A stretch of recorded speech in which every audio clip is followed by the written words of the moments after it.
উদ্দেশ্য বাংলাদেশের শিল্প সংস্কৃতিকে ধ্বংস করা। যখন শিল্পকলা একাডেমির মতো একটা একাডেমির বিরুদ্ধে এই ধরনের অভিযোগ, নারী কেলেঙ্কারি, এই ধরনের কথা উঠবে, তখন বাংলাদেশের কোনো বাবা মা তাদের ছেলেমেয়েদেরকে নাচ গান শেখাতে চাইবে না। এবং তাদের উদ্দেশ্য এটাই, বাংলাদেশ থেকে শিল্প সংস্কৃতিকে একদম ধূলিসাৎ করে দেওয়া। সেই উদ্দেশ্যে তার প্রথম স্টেপে ছিল শিল্পকলাকে আঘাত করা। যেহেতু শিল্পকলা আমরা জানি নারীরা একটু দুর্বল, নারীদের চরিত্রে সহজেই কাদা ছেটানো যায়, এই ইস্যুটাকে তারা ব্যবহার করে বাংলাদেশের শিল্প সংস্কৃতিকে ধ্বংস করার জন্য নেমেছে।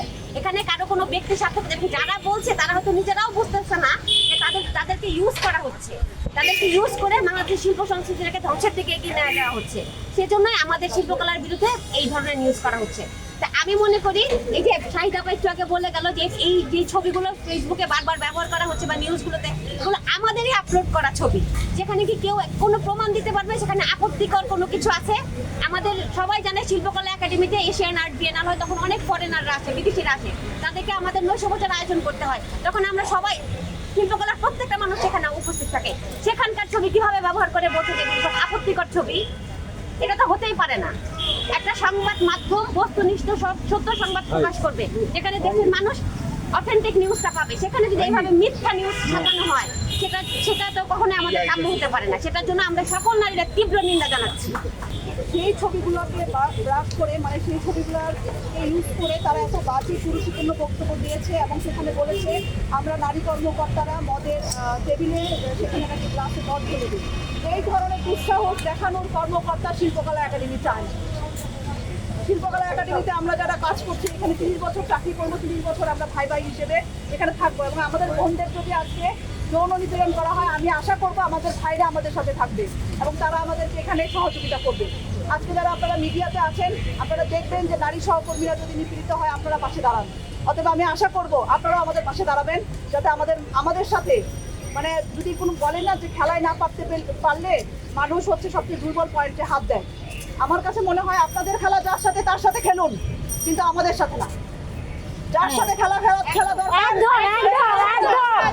আমাদের সাথে না। আজকে এখানে কে ডিজি হবে কে ডিজি হবে না সেটা আমরা জানি না।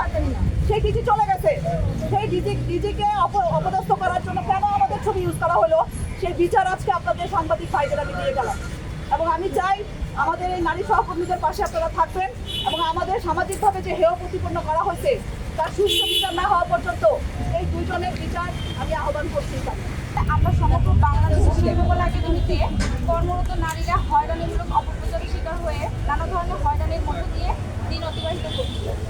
অদৃশ্য একটি ঘুষখোর সিন্ডিকেট তাদের ব্যক্তিগত প্রার্থীদের চাকরি দিতে ব্যর্থ হয়ে প্রোপাগান্ডা চালিয়েছে। তার মুখ্যমন্ত্রী আজ আমাদের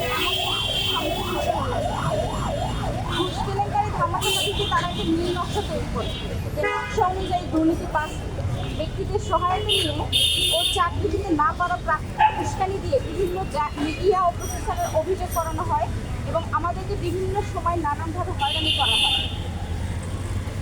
বর্তমান সরকার দেশ সংস্কারের কাজ শুরু করার পর থেকে সিন্ডিকেটটি আবারও নতুন নেটওয়ার্ক সক্রিয় হয়ে ওঠার অপচেষ্টা চালাচ্ছে এবং নতুন এজেন্ডা বাস্তবায়ন মরিয়ে হয়ে উঠেছে।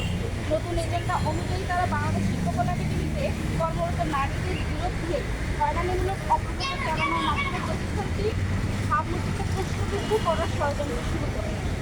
তাদের পরিকল্পনা অনুযায়ী গত কয়েকদিনের দেশের জনপ্রিয় দুটি টেলিভিশন চ্যানেলে বাংলাদেশ শিল্পকলা একাডেমি কর্মরত নারী শিল্পী, কর্মকর্তা ও বরেণ্যের সাংস্কৃতিক ব্যক্তিদের ছবি ব্যবহার করে মানহানিকর সংবাদ প্রচার করানো হয়েছে। প্রতিহিংসার বশবর্তী হয়ে আমাদের সহকর্মী ও একাডেমির লাইট ডিজাইনার মোহাম্মদ জসিমউদ্দিনের দেওয়া কুরুচিপূর্ণ বক্তব্য ও একাডেমির সাবেক সচিব জনাব জাহাঙ্গীর হোসেন চৌধুরীর ছবি দিয়ে ভিত্তিহীন অডিও রেকর্ডের উপর ভিত্তি করে সংবাদ প্রচার করানো হয়। হয়রানিমূলক এসব মিথ্যা সংবাদ প্রচারের পর থেকে আমরা পারিবারিক ও সামাজিকভাবে অনাকাঙ্ক্ষিত হেনস্থার শিকার হচ্ছি এবং কর্মস্থলে নিরাপত্তাহীনতায় ভুগছি। আমরা বাংলাদেশ শিল্পকলা একাডেমির কর্মরত নারী শুভকর্মীদের বিরুদ্ধে প্রচারিত সকল মানহানিকর ভিত্তিহীন সংবাদ প্রচারের তীব্র নিন্দা জানাচ্ছি এবং আমাদের ঊর্ধ্বতন কর্তৃপক্ষের কাছে নিম্নত দাবিগুলো উপস্থাপন করেছি। বাংলাদেশ শিল্পকলা একাডেমির কর্মরত নারী শিল্পী, কর্মকর্তা ও কর্মচারীদের হয়রানির উদ্দেশ্যে এবং প্রতিষ্ঠানটির ভাবমূর্তি ক্ষুণ্ণ করার লক্ষ্যে প্রচারিত সকল মানহানিকর ভিত্তিহীন সংবাদ অবিলম্বে প্রত্যাহার করার ব্যবস্থা নিতে হবে এবং জড়িত ব্যক্তিদের চিহ্নিত করে দৃষ্টান্তমূলক শাস্তির আওতায় আনতে হবে। বাংলাদেশ শিল্পকলা একাডেমির কর্মরত শিল্পী, কর্মকর্তা ও কর্মচারীদের বিরুদ্ধে শোষণ ও নিপীড়নমূলক সকল প্রকার ষড়যন্ত্র ও কর্মকাণ্ড বন্ধ করতে হবে।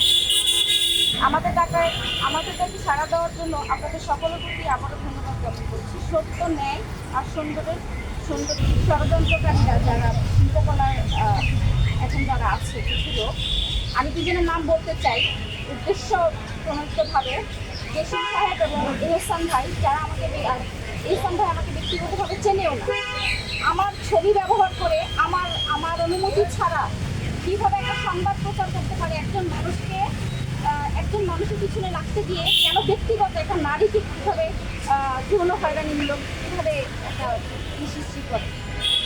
আমার কথা হচ্ছে যে হ্যাঁ, সংবাদ প্রচার করে একটা মিডিয়া, দেশ টিভির মতো একটা মিডিয়া, যে কিনা আমার সম্পর্কে জানে না, আমার অনুমতি ছাড়া আমার ব্যক্তিগত ছবিতে কীভাবে একটা নিউজ করতে পারে। আমার অনুমতি নিয়েছে, তার কোনো প্রমাণ নাই, ভিত্তিহীন একটা নিউজ করেছে যেটা কোনো প্রমাণ নেই।